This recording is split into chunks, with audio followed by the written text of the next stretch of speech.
Hey guys, and welcome to the Working Money Channel. I talked a little bit about this article in this morning's video, but I wanted to get into more depth into it this afternoon. Treasury Secretary warns U.S. could default on its debt as soon as June. Did you guys know this? The Treasury Department said Friday, so this was last Friday, the U.S. could default on its debt as soon as June, setting up one of the first major battles on Capitol Hill after Republicans took control of the House.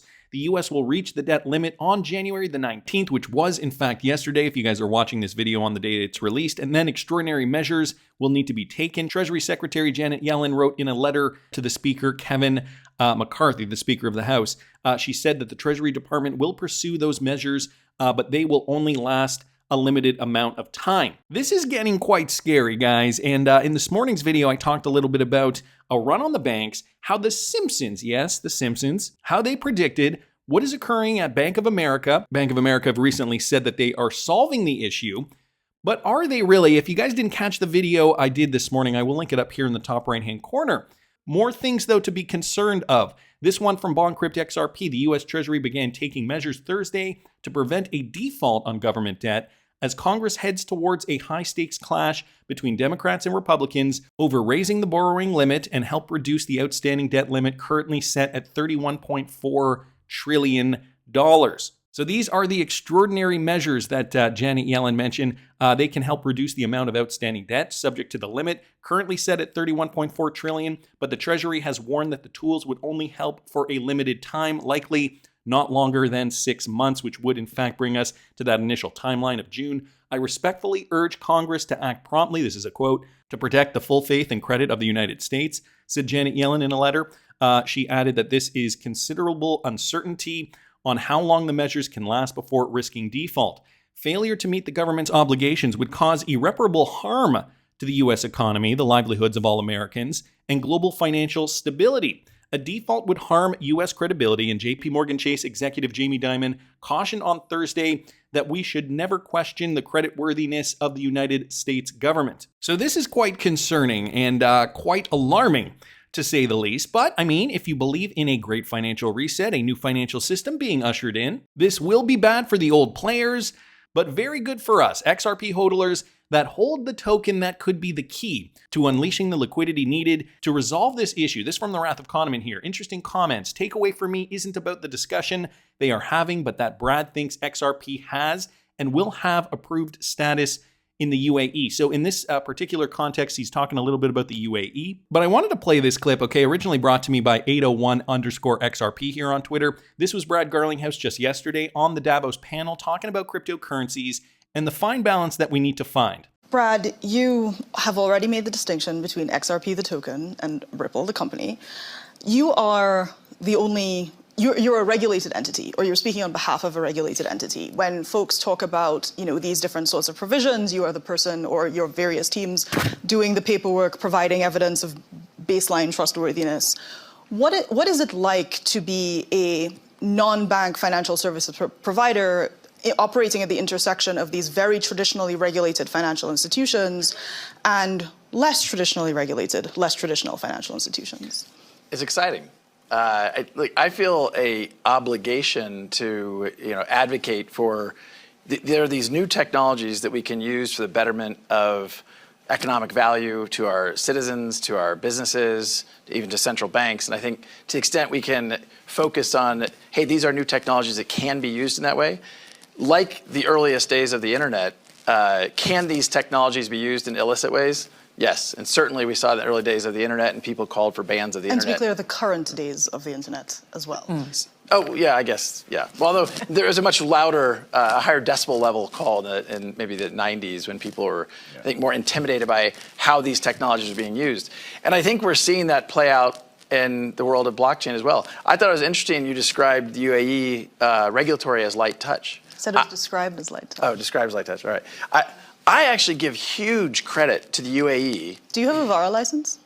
No, we do not. Although we might, I don't know the exact answer to that, but we do not currently. The point I would make, though, is... You do not. Thank you. The point I would make, though, is the UAE has done the work to codify what the regulations are. I think the challenge, and we discussed this before we got up here, I think the vast majority of players in the crypto space want to be good actors. But I think we have to be clear about what that means. And I think one of the challenges is, and I very much agreed with something the commissioner said, we talk about regulating crypto.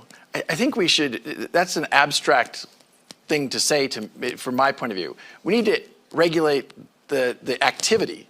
What is it that we're doing? So Ripple is in the business around cross-border payments. Our customers are banks. Our customers are regulated institutions. You can't have a non-KYC, know your customer transaction, et cetera. There are lots of regulations around payments, like know your customer, like AML, anti-money laundering, like OFAC compliance in the United States, et cetera, anti-terrorism finance. So I think when we say crypto's not regulated, I hear that and I think, I don't know what that means. Like Ripple's a very regulated company in lots of different jurisdictions, not yet in UAE perhaps. Although I don't know the exact status in UAE. The point as much as anything, I think it's a misnomer to describe crypto as an unregulated business. In the US, you have in the SEC, someone at the chair saying it's the Wild West. Look, there are clearly examples where that's true, but there are a lot of people solving real problems for real customers and taking the air and the froth out of the hype and speculative bubble that really was true in crypto, I think is really healthy. Okay, I'm going to leave it there. There's about a minute left to this clip, but I think you get what Brad Garlinghouse is saying here. It's not so much cryptocurrency, it's the way we interact with cryptos, and that's kind of what's at the crux of all this. I think the SEC is laser focused on, who's making money Wild West style on cryptocurrencies, spec, fraudulence, crime, anti-terror, the terrorism piece to it, money laundering, all that stuff, right? But Brad Garlinghouse is suggesting, look, we need the framework to interact with cryptocurrencies because inherently the technology and cryptos that solve problems aren't what is bad here. Ian Bin's also bringing this up, okay? So, while the West is doing their thing and scrambling to figure this out, BRICS countries are exploring ideas to create fairer payment mechanisms to reduce dollar dependence. As we know, countries around the world are dependent on the dollar, and they want to remove that dependence. So BRICS is exploring ideas to create fairer payment systems that reduces dependency on the US dollar. And so, they've created systems. We have always been concerned by the fact that there is a dominance of the dollar and that we do need to look at an alternative. The systems currently in place tend to privilege very wealthy countries and tend to be really a challenge for countries such as ourselves that have to make payments in dollars, which cost much more in terms of our various currencies. And I have not paid for a subscription here, so I cannot read further, but I think you guys get the point. So what is the solution and how could we see it moving forward? Guys, I saw this from Matthew Lany, exploring multilateral platforms for cross-border payments. This is a BIS paper from January of this year, so just from this month, a brand new paper. How many Ripple partners and XRP-enabled platforms do you see in this example of multilateral platforms? So, just taking a look at this, now that's not what I wanted to look at. It was this one here, taking a look at some of these projects, some of these platforms, of course, MasterCard, Visa, the biggest credit card companies out there. Also taking a look at multi-currency and common platforms such as Project Dunbar and Project Jura. Okay, and some people down here critical of this. Vinyl Wasp saying, the important term is multi-jurisdictional by design. Means a single system capable of bilateral FX arrangements designed to accommodate overlapping legal and regulatory requirements. So he gives the example of Project Jura. No bridge currency like XRP is required, in fact. And then I believe there was someone else down here. The BIS has 3 to 4 proof of concept projects for cross-border payments. 0 involve Ripple and XRP. Nevertheless, I think we have to remember this was from the Wrath of Kahneman from back in March of last year. Lots of questions about Project Dunbar in particular. Is it an XRP killer? No, but here's a good thread anyway if you're looking for information. 20 tweets, so buckle up. And I will link this in the description. I'm not going to go over all of it. For simplicity's sake, let's just consider the latest BIS report. And so he links the report there. First, the short answer, Dunbar was an experiment to see if CBDCs could work together. That's all, not live and not at scale. Their own conclusion was that it is unlikely all governments would share one platform, in which case XRP obviously still has a use case. So, that puts the Project Dunbar question to bed. Also, remember this from June of 2021, the Swiss and French central banks have announced that along with a consortium of private players that include Accenture, they would be considering using central bank digital currencies for cross-border settlement. Though the bank have not declared on which ledger they would use, there was speculation that Ripple's XRP would be used at that time, and it is known that the French central bank had preferred Ripple as the ledger of choice for a digital currency. So this is with regards to Project Jura. The project is named Jura after the mountains that separate Switzerland and France. The project involves an exchange of the French digital financial instrument against the Euro wholesale CBDC. But then, and they're going based on this information, the Bank of France likely to prefer XRP over Bitcoin and Ethereum. This was from, I believe it was from a month later. So this came out afterwards. If that is indeed August 3rd, or I think it could actually be March 8th, or it doesn't really matter, I guess. But the Bank of France did come out and say that they did prefer XRP over other cryptocurrencies. So that was stated there. Also, guys, remember I did this video back a few months ago with regards to the Federal Reserve and how they could be abolished, and how there would be a need for a new cryptocurrency to facilitate payments on the national level in the United States. The takeaway that I want you guys to grab from this is the fact that Gareth Soloway is saying that the Fed's hands are tied. All right, he's stating that all the tools that they've been using in their toolbox and that they've been using historically are just not going to work anymore. We're heading into a recession. The recession is going to get a lot worse. And did you hear his last comment there? We're going to see the next big flush. Liquidity crisis, anyone? Well, what's the best remedy for a liquidity crisis? A world currency that could help save us. I also saw this guy's from BondCrypt XRP now. This is another interview with Gareth Soloway from the Future Blockchain Summit. I believe this was from October of 2021. Listen to what he had to say here. Let's move on to your presentation at this conference that you'll be making later in the day. The theme is the demise of the Federal Reserve. Right. Pretty strong words. What do you mean by that? It is. It's something that the media hasn't caught on to yet, but it is the chain reaction of what is going on right now will lead to this. And basically, I'll be talking about how, the debt that the government is taking on, coupled with the Federal Reserve's balance sheet that keeps ballooning, coupled with interest rates that they just want to keep lower, will eventually create a situation, a collapse in the system, where you will no longer see the Fed in its current form. It'll be kind of abolished, if you will. And that's going to happen strictly because the people will demand it. And they're going to go over it. It relates to cryptocurrency because eventually you're going to see a switch over to this kind of blockchain, crypto, digital currencies that will eventually be the future. Okay, so you've outlined your thesis. Walk us through the mechanics of how this abolishment, this transition will happen, and what new form the Federal Reserve can take. Yeah, so the chain of events started actually in 1977 with the dual mandate. So as soon as the Fed got put in the position of having to monitor unemployment plus inflation, that was the beginning of the end for the Federal Reserve. The reason it was is because basically if you want to keep unemployment low at all times, which is what the Fed wants to do, you have to constantly stimulate the economy, right? By printing money and keeping interest rates low. Well, you can't be the parent that spoils the child and then also be the one that's hard-nosed and says, well, we're going to raise interest rates because inflation's getting out of control.